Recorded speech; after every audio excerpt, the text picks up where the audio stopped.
Welcome the our channel. Today we how to connect Photoshop to After Effects for motion graphics, beginner guide step by step clearly. Open Adobe Photoshop. Create a new document or open an existing one. Make sure your layers are organized and properly named for easy identification. Select the layers you want to use in After Effects. Go to the File menu. Choose Export.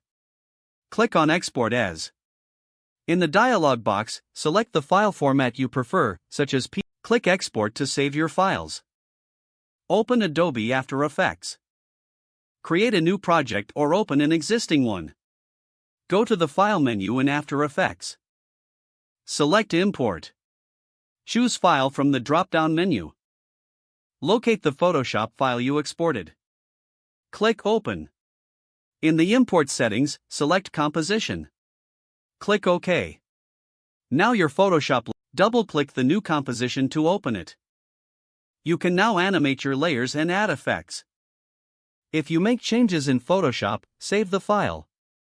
Return to After Effects.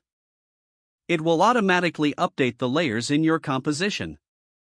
This workflow allows for seamless integration between Photoshop and After Effects. Now you're ready to create stunning motion graphics.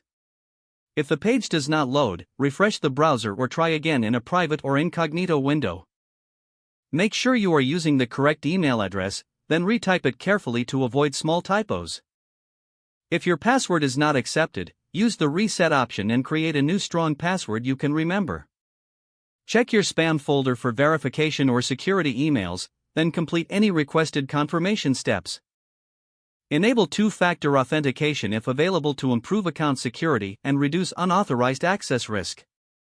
After signing in, review your profile details so your contact information and settings are accurate and current. If you see an error message, note it down and try again after restarting your device and internet connection.